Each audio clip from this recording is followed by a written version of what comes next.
안녕하세요. 클릭K 플러스입니다. OECD 국가 중 가장 낮은 출산율을 가진 나라, 바로 우리나라입니다. 지난해 우리나라 합계 출산율이 0.72명을 기록했죠. 합계 출산율이 처음으로 0명대로 떨어진 2018년 이후 6년째 OECD 국가 중 유일하게 1명 미만의 출산율을 이어가고 있습니다. 이런 상황을 해결하기 위해 지난 19일 정부가 인구 국가 비상사태를 선언하고 대책들을 내놨는데요. 자세한 내용 알아보겠습니다. 저는 오늘 인구 국가 비상사태를 선언하고 저출생 문제를 극복하는 그날까지 범국가적 총력 대응 체계를 가동할 것입니다.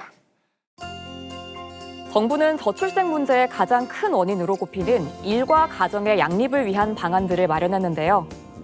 먼저 소득 걱정 없이 누구나 육아휴직을 사용할 수 있도록 육아휴직 급여를 현행 월 최대 150만 원에서 월 250만 원까지 대폭 인상합니다. 첫 3개월은 250만 원, 이후 3개월은 200만 원, 나머지 6개월은 160만 원 등으로 차등 지급하는데요. 이렇게 되면 1년 휴직 시 총 급여 상한이 기존 1,800만 원에서 2,310만 원으로 510만 원이나 오릅니다.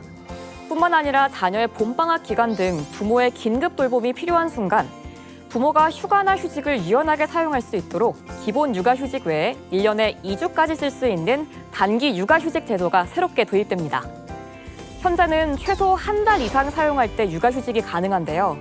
때문에 업무상 한 달 이상 육아휴직이 어려운 경우엔 개인 휴가나 연차를 사용해야 했는데 직장 생활을 하다 보면 그마저도 여의치 않을 때가 있죠.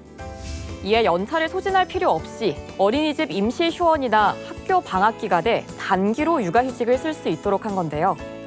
만약 자녀의 방학이 4주라고 한다면 부모가 각각 2주씩 육아휴직을 사용해서 한 달 동안 자녀 돌봄이 가능해집니다. 단 초등학교 2학년 이하 자녀를 둔 부모를 대상으로 한다는 점 꼭 알아두셔야겠습니다. 물론 남성의 육아도 지원합니다. 남편들이 쓸 수 있는 출산 휴가는 현재 10일에서 20일로 2배 늘어나고요.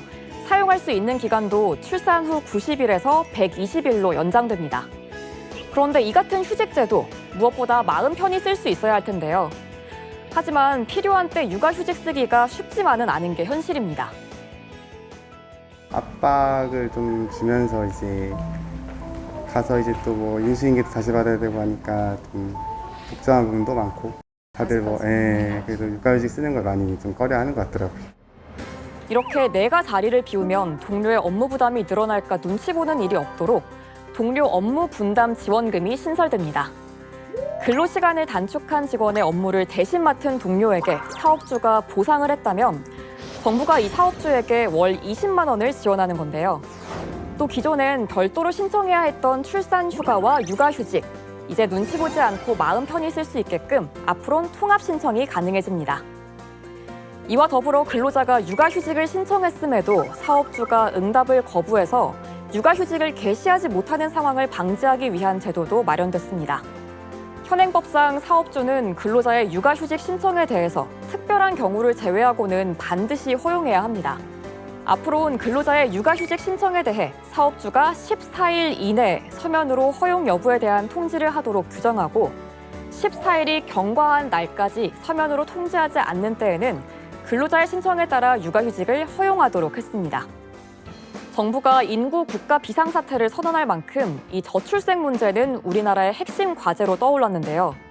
이번에 새롭게 마련된 정책들이 저출생 극복을 위한 마중물이 될 수 있길 바라봅니다.